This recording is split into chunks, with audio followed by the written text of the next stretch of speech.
Hello students, तो जो ये आज की वीडियो है इस वाले में संविधान निर्माण का ही एक इम्पॉर्टेंट डिबेट वाला टॉपिक लेकर आए हैं, जो कि है संविधान सभा में जब शक्तियों के बंटवारे को लेकर डिबेट्स हुए। बेसिकली जो चलो भाई देखो अब मैं क्या करता हूँ। संविधान सभा थी वहां पर शक्तियों के बंटवारे को लेकर दो ही लेवल्स पर डिबेट थी। कुछ लोग चाहते थे कि राज्य को शक्तियां मिले, कुछ लोग चाहते थे केंद्र को ज़्यादा शक्तियां मिले। अब दोनों के ही अपने अपने पर्सपेक्टिव्स थे, अपने अपने नज़रिए थे।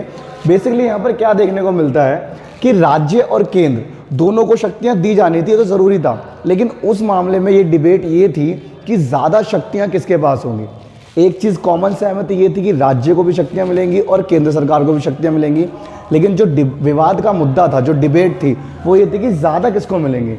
तो यहाँ पर दोनों ही कुछ फॉर और अगेंस्ट में थे। जैसे सबसे पहली चीज़ कि यहाँ पर के संतनम का नाम आता है। जब भी आप राज्य के लिए शक्तियों की बात करोगे तो यहाँ पर के संतनम वो व्यक्ति है जिसने राज्यों के लिए बहुत प्रमुख आवाज़ उठाई है। जैसे इनका मानना क्या था कि अगर चाहते हो कि केंद्र सरकार भी ठीक तरीके से काम करे तो उसके लिए आपको राज्य को भी शक्तियाँ देनी पड़ेगी, क्योंकि इनका मानना क्या था कि अगर आप केंद्र को बहुत सारी शक्तियाँ दे दोगे, बहुत सारा काम दे दोगे, तो काम अपना वो ठीक से नहीं कर पाएगा। तो आप राज्य को थोड़ा सा काम दे दो, थोड़ी शक्तियाँ दे दो, जिससे केंद्र भी अपना काम प्रॉपरली कर सके। उसके अलावा केंद्र को अधिक शक्तियों से राज्य जो है वो केंद्र का गुलाम बन जाएगा। The authorised power of the centre will be make the slave of the centre. जो स्टेट्स हैं अगर उनके पास शक्तियाँ ही नहीं होंगी तो उनको हर काम के लिए केंद्र सरकार के पास जाना पड़ेगा और वो एक तरीके से गुलाम बनकर रह जाएंगे कि बार बार छोटा मोटा कोई भी काम हुआ, छोटा मोटा अमेंडमेंट हुआ किसी चीज़ में, उसके लिए केंद्र सरकार के पास जाना पड़ेगा। लाइक केंद्र सरकार मालिक बन जाएगी और राज्य सरकार उनकी गुलाम। और तीसरी चीज़ रहती है कि यदि केंद्र सरकार को बेहिसाब शक्तियाँ दे दी गई तो उससे केंद्र क्या होगा, बिखर जाएगा। ये स्टेटमेंट बहुत ज़रूरी है जो केंद्र को बिखरने की बात की गई है। यहाँ पर सिंपल से ये कहा गया कि जितनी आप शक्तियाँ केंद्र को दे रहे हो ये कुछ समय तो प्रॉपरली काम करेगा, लेकिन एक दिन क्या होगा, ये खुद ही टूट के बिखर जाएगा। इसीलिए राज्यों को शक्ति देना ज़रूरी है। लेकिन दूसरी तरफ जो केंद्र के लिए शक्तियाँ मांग रहे थे उन्होंने क्या बताया, जैसे डॉक्टर BR अम्बेडकर जो थे उन्होंने क्या कहा कि हमें एक मजबूत केंद्र सरकार चाहिए, वो भी किसके कंपैरिजन में, 1935 के गवर्नमेंट ऑफ इंडिया एक्ट में।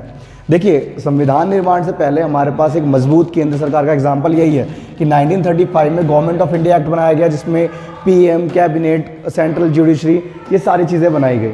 उसके साथ साथ दूसरी चीज़ रहती है बालकृष्ण शर्मा। जो बालकृष्ण शर्मा थे इन्होंने क्या कहा कि अगर आपको राष्ट्र हित में अच्छी योजनाएं बनवानी है, पॉलिसी मेकिंग करवानी है नेशनल इंटरेस्ट के अकॉर्डिंग, तो उसके लिए हमारे केंद्र सरकार क्या है, मजबूत होनी चाहिए। उसके अलावा आते हैं गोपाल स्वामी अय्यर। जो गोपाल स्वामी अय्यर थे इन्होंने सिंपल सा कहा कि भाई केंद्र के पास ज़्यादा से ज़्यादा शक्तियाँ होनी चाहिए जिससे वो देश के विकास के लिए आर्थिक संसाधन जुटा सके। अब मेनली अब दो चीज़ें मान के चलिए जिसके लिए सब सहमत थे कि केंद्र के पास शक्तियाँ होनी चाहिए। पहला रीज़न है कि सभी राज्यों को नियंत्रित करना, क्योंकि ये चीज़ क्लियर थी कि भारत क्या बनेगा, राज्यों का एक संघ बनेगा और इन सभी राज्यों को संभालने का हमारे पास एक मजबूत केंद्र सरकार होनी चाहिए। उसके अलावा हमारे देश का आर्थिक विकास करने के लिए, इकोनॉमिक डेवलपमेंट करने के लिए हमारे पास एक मजबूत केंद्र सरकार होनी चाहिए।